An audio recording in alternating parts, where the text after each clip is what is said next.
इन 6 principles को आपने अपना लिया तो कर लेंगे। मेरा बहुत चोरी किया हुआ प्रिंसिपल है, बहुत खास जगह से प्रिंसिपल चुराया है।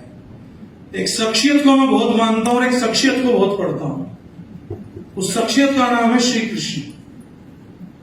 उनके बारे में कोई किताब पढ़ रहा था तो उस लेखक ने एक तर्क दिया। उसने कहा कृष्ण में आकर्षण था। आकर्षण मतलब व्यक्ति स्वयं उस व्यक्ति की तरफ खिंचा चलाता था, वो पुल करता था। पुश मॉडल नहीं था उसका, ये जाता था बोलता था मुझे मानो। लोग स्वतः उस व्यक्ति के प्रति दीवाने हो जाते थे। वो बोल देता था, चल के चला जाता था, घूम जाता था, कुछ भी कह देता था तो पब्लिक पागल हो जाती थी उसके पीछे। तो उन्होंने कहा कि अगर आप कृष्ण को भगवान ना भी माने तो उसने कहा एक तर्क है जिसके आधार पर कृष्ण को भगवान माना जा सकता है, क्योंकि दूसरा अन्यत्र कोई मनुष्य इसके बराबर नहीं हुआ। तो उन्होंने कृष्ण का बताया कि किसी भी मनुष्य में, क्योंकि बहुत कंफ्यूजन है ना हमारे को, हम अपने ऊपर क्या काम करें। सबसे बड़ा कंफ्यूजन ये है कि हम अपने ऊपर काम क्या करें जिससे हमारा आकर्षण बढ़े। तो मेरे को उस लेखक की बात सही लगी, मैं नोट करके लेके आया कि यार ये बात मेरी टीम के सभी बड़े लीडर्स को पता होनी चाहिए। उन्होंने बताया कि 6 प्रकार का आकर्षण है जो किसी व्यक्ति में पाया जा सकता है, कोई व्यक्ति डेवलप कर सकता है। आप तो बता सकते हो सर क्या क्या? यश है, बल है, सौंदर्य है, त्याग है, वैराग्य है और धन। सबसे पहला है सर वेल्थ। अगर व्यक्ति धनी है, व्यक्ति स्वयं उसकी तरफ आकर्षित होंगे और वो जो कहेगा वो कर देंगे।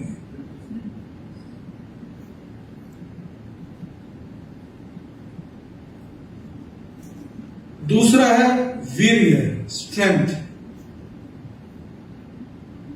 अब यहां बड़े लोग कंफ्यूज हो जाएंगे कि वीर्य बोला गया। वीर्य मैंने संस्कृत में पहली बार इनके थ्रू जाना कि किसको बोलते हैं, स्ट्रेंथ किसको। तो इन्होंने बोला फिजिकल, मोरल एंड स्पिरिचुअल।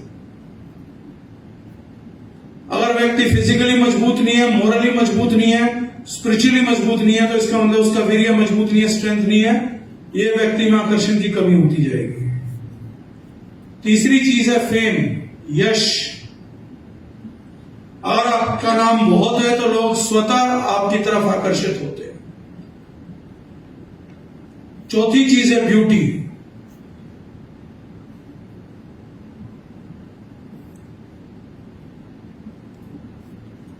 पांचवी चीज है ज्ञान, नॉलेज।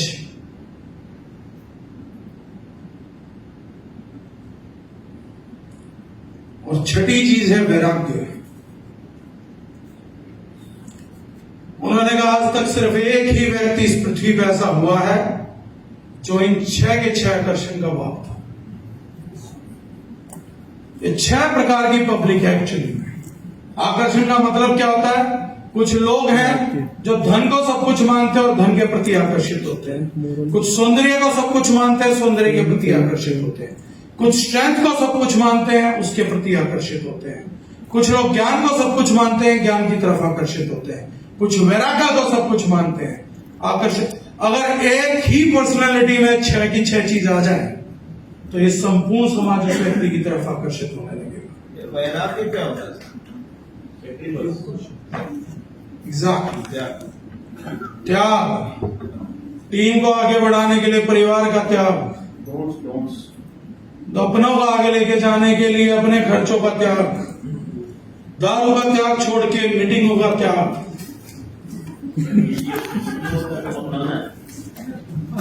तो वो तो त्याग ही है सर। कुछ लोग होते हैं इनके पास मीटिंग का पैसा नहीं होता, दारू का होता है। इनकी तरफ कोई कैसे आकर्षित होगा? ये वैराग्य में नहीं है तो भोग में है। मीटिंग त्याग देते हैं और घुटना लेते हैं, फिर कहते हैं सर पब्लिक हमारी तरफ आकर्षित नहीं हो रही। वैराग्य बताया तो था लीडरशिप की एक क्वालिटी होती है, आपने पब्लिक को बता दिया। जो ये 6 आकर्षण है ना, एक कमाल की बात यह है कि इनकी 6 विरक्ति भी है, जो ठीक इनके ऑपोजिट है।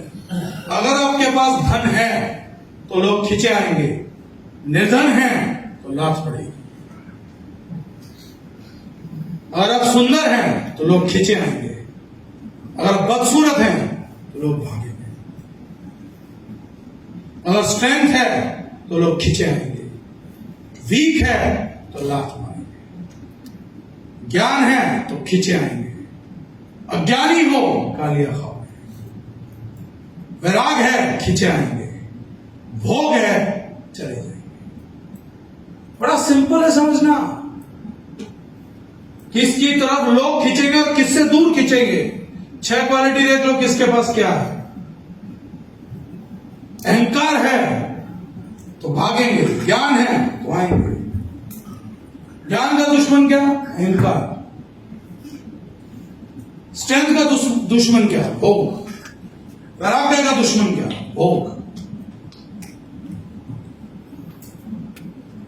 बहुत सिंपल है। आपकी टीम आपके साथ टिकेगी नहीं टिकेगी, आपके साथ जान लगाएगी नहीं लगाएगी, काम करेगी नहीं करेगी, इन 6 आकर्षण में से आप कितने आकर्षण पे काम कर रहे हो बता दो, मैं बता दूं।